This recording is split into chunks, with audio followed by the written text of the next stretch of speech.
বাংলাদেশের রাজনীতির মাঠে এখন এক নতুন এবং অকল্পনীয় মেরুকরণ শুরু হয়েছে।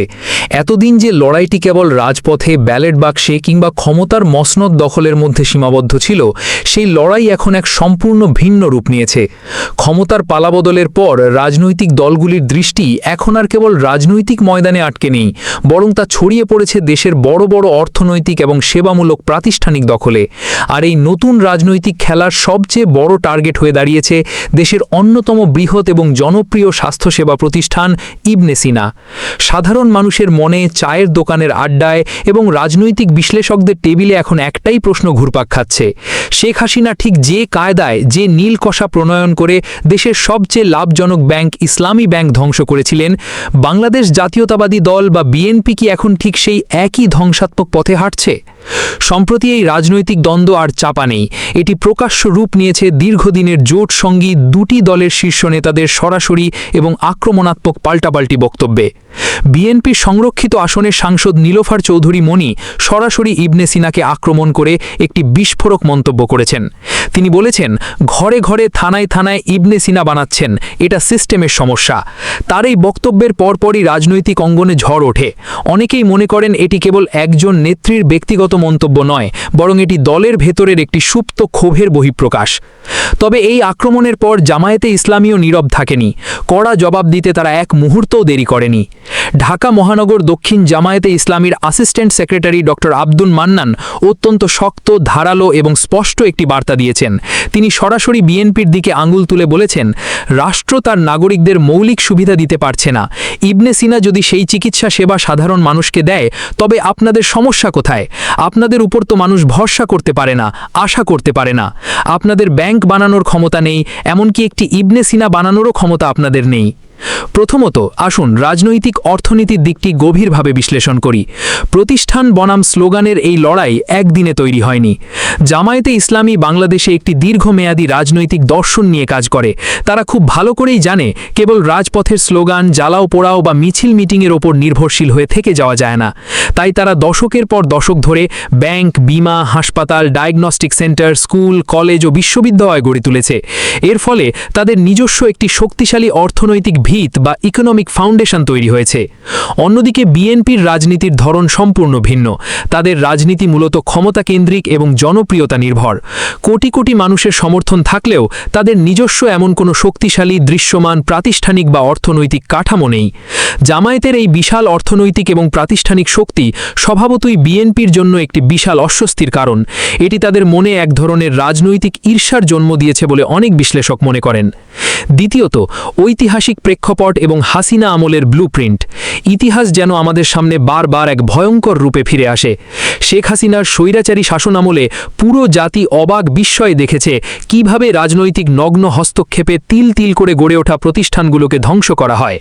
দেশের শীর্ষস্থানীয় এবং সবচেয়ে লাভজনক আর্থিক প্রতিষ্ঠান ইসলামী ব্যাংক কিভাবে দখল করা হয়েছিল তা কারও অজানা নয়। রাতের অন্ধকারে বোর্ড মিটিং করে, গোয়েন্দা সংস্থা ব্যবহার করে ব্যাংকের নিয়ন্ত্রণ নেওয়া হয়েছিল। শুধু তাই নয়, মানারাট ইউনিভার্সিটির মতো শিক্ষা প্রতিষ্ঠানের ট্রাস্টি বোর্ড ভেঙে দিয়ে সেখানে সম্পূর্ণ অন্যায়ভাবে নিজেদের দলীয় লোক বসানো হয়েছিল। এখন সবচেয়ে বড় উদ্বেগের বিষয় হল, বিএনপিও কি তবে ক্ষমতা বা আধিপত্য বিস্তারের লোভে আওয়ামী লীগের সেই একই ভয়ঙ্কর ব্লুপ্রিন্ট অনুসরণ করছে? এক সময়ের রাজনৈতিক মিত্রদের হাতে গড়া প্রতিষ্ঠানগুলি কি এখন তাদের নতুন শিকার হতে যাচ্ছে? তৃতীয়ত, নাগরিকদের সাংবিধানিক অধিকার এবং রাষ্ট্রীয় ব্যর্থতার প্রশ্ন। স্বাধীন বাংলাদেশের সংবিধান অনুযায়ী নাগরিকদের অন্ন, বস্ত্র, বাসস্থান, শিক্ষা এবং চিকিৎসা সহ মৌলিক অধিকারগুলো নিশ্চিত করা রাষ্ট্রের প্রধান এবং পবিত্র দায়িত্ব। কিন্তু বাস্তবতা হলো, আমাদের রাষ্ট্রীয় চিকিৎসা ব্যবস্থা প্রতিনিয়ত ধুঁকছে। রাষ্ট্র যখন এই মৌলিক সেবা দিতে চরমভাবে ব্যর্থ হয়, তখন সেই বিশাল শূন্যস্থান পূরণ করতে এগিয়ে আসে বেসরকারি খাত। ডক্টর মান্নানের কঠোর কথার মধ্যে এই সাংবিধানিক অধিকার এবং রাষ্ট্রীয় ব্যর্থতার বিষয়টি অত্যন্ত স্পষ্টভাবে ফুটে উঠেছে। ইবনে সিনা যদি দেশের লাখ লাখ সাধারণ মানুষকে তুলনামূলক সাশ্রয়ী মূল্যে আধুনিক এবং মানসম্মত চিকিৎসা সেবা প্রদান করে, তবে তাকে কেন রাজনৈতিক টার্গেট বানানো হবে? এটি কতটা যৌক্তিক? একটি হাসপাতালকে রাজনৈতিক ফায়দা লোটার জন্য আক্রমণ করা মানে হলো সরাসরি দেশের সাধারণ নাগরিকদের স্বাস্থ্যসেবা পাওয়ার অধিকারের ওপর সরাসরি এবং নগ্ন আঘাত করা। এক বছর পর। চতুর্থত, তৃণমূল পর্যায়ের কাঠামোগত দ্বন্দ্ব দ্বন্দ্ব বা কর্মসংস্থান বনাম পরনির্ভরশীলতা। দুটি দলের রাজনীতির কাঠামোগত পার্থক্য বোঝাটা জরুরি। বিএনপির রাজনীতি এলাকা ভিত্তিক নেতা কেন্দ্রিক ছিল। যে কোনো দলের জন্য তৃণমূলে জনগোষ্ঠীর সঙ্গে সম্পর্ক তৈরি করা গুরুত্বপূর্ণ, কিন্তু জামায়াতে ইসলামী সেই জনগোষ্ঠীর সঙ্গে সম্পর্ক তৈরি করেছে সরাসরি সেবা দানের মাধ্যমে। ইবনে সিনা হাসপাতালে প্রচুর কর্মসংস্থান হয়েছে, লক্ষ লক্ষ যুব সমাজ কর্মসংস্থান পেয়ে নিজ পায়ে দাঁড়িয়েছে। অন্যদিকে বিএনপি সেই সমস্যাদের কোনো সংস্থান বা কর্মসংস্থানের সুযোগ করে দিতে পারেনি। তাদের সকলেই পরনির্ভরশীল। এই পরনির্ভরশীলতার কারণে তৃণমূল পর্যায়ে একটি দীর্ঘস্থায়ী দ্বন্দ্ব তৈরি হয়েছে। এই দ্বন্দ্ব তবে কি ভাই ভাইয়ের মধ্যে সংঘাতের আশঙ্কা বাড়াচ্ছে? ভবিষ্যতের রাজনীতিতে তার প্রভাব কি পড়তে পারে? এটি এখন গুরুত্বপূর্ণ প্রশ্ন। পঞ্চমত, রাজনৈতিক সমাজবিজ্ঞানের দৃষ্টিতে বিচার করুন। জামায়াতে ইসলামী এবং বিএনপি দুটি ভিন্ন দল। একটি ধর্মীয় আদর্শ ভিত্তিক দল, অন্যটি কেন্দ্রীয় আদর্শহীন একটি স্বাধিকারপন্থী দল।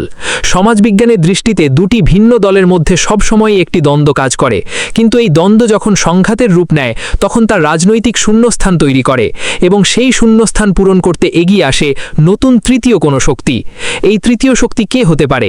এটি একটি জটিল প্রশ্ন, কিন্তু এটি অসম্ভব নয় যে কোনো বিশ্ববিদ্যালয়ের শিক্ষক বা জনমানসে বিশ্বস্ত কোনো ব্যক্তি এই নতুন স্বাধিকারপন্থী ভোট ব্যাংকের নেতৃত্ব দিতে পারেন। পরিশেষে একটাই কথা বলা যায়, বাংলাদেশের রাজনীতি এখন এক মেরুকরণের মুখে দাঁড়িয়ে। একটি স্বৈরাচারী শাসকের হাতে তৈরি নস্যাত্ব ব্লুপ্রিন্ট এবং রাজনৈতিক ঈর্ষা থেকে জন্ম নেওয়া সংঘাত তৈরি হলে তার পরিণাম ভয়ঙ্কর হতে পারে। এটি বাংলাদেশের জনগণের জন্য বড় উদ্বেগের বিষয় এবং এটিই হলো বর্তমান সত্য। রাজনৈতিক মহলের ভেতরে কান পাতলেই একটি অত্যন্ত শক্তিশালী আলোচনা শোনা যায়।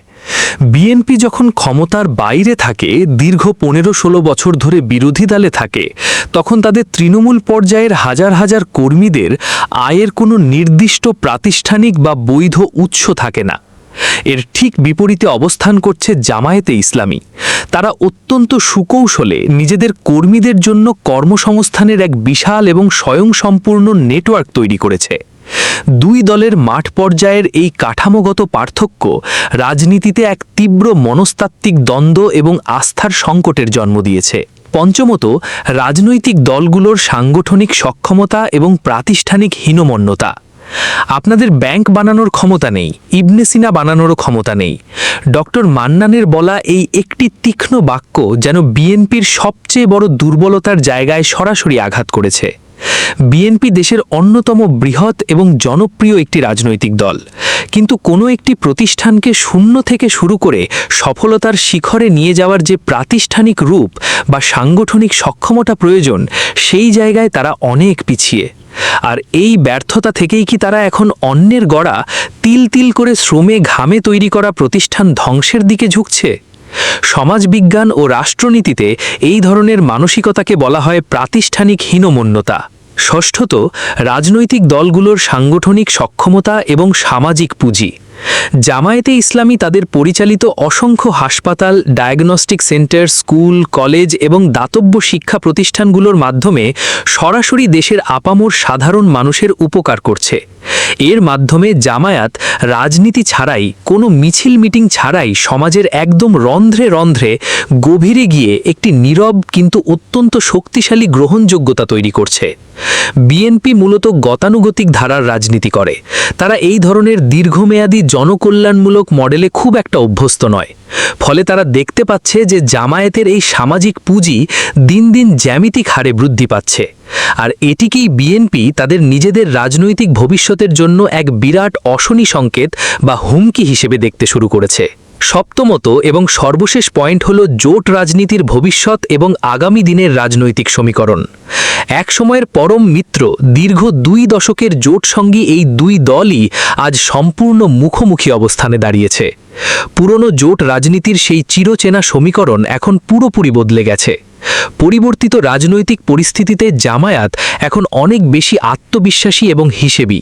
তারা আর কোনো বড় দলের ছায়াতলে থেকে তাদের এজেন্ডা বাস্তবায়নের হাতিয়ার হিসেবে রাজনীতি করতে রাজি নয়।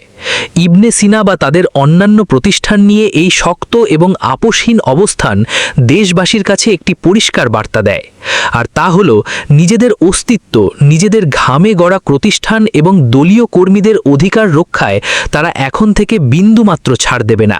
প্রয়োজনে তারা একাই রাজপথে লড়বে। পরিশেষে একটি কথা অত্যন্ত গুরুত্বের সাথে বলা প্রয়োজন। একটি ইটের ওপর আরেকটি ইট বসিয়ে শত শত মানুষের মেধা ও পরিশ্রমে একটি প্রতিষ্ঠান গড়া অনেক কঠিন কাজ, কিন্তু একটি প্রতিষ্ঠানকে ধ্বংস করা খুবই সহজ কাজ। কিন্তু প্রশ্ন হলো, একটি রাজনৈতিক দলের সাংগঠনিক ব্যর্থতা বা প্রতিহিংসার দায় দেশের রুগ্ন স্বাস্থ্যখ্যাত কেন নেবে? দেশের খেটে খাওয়া সাধারণ মানুষ কেন এর ভুক্তভোগী হবে? আমাদের ভুলে গেলে চলবে না, সদ্য বিদায় নেওয়া শেখ হাসিনা সরকার তার অন্ধ অহংকার এবং রাজনৈতিক প্রতিহিংসার বশবর্তী হয়ে ব্যাংক ও আর্থিক প্রতিষ্ঠানগুলো ধ্বংস করেছিল।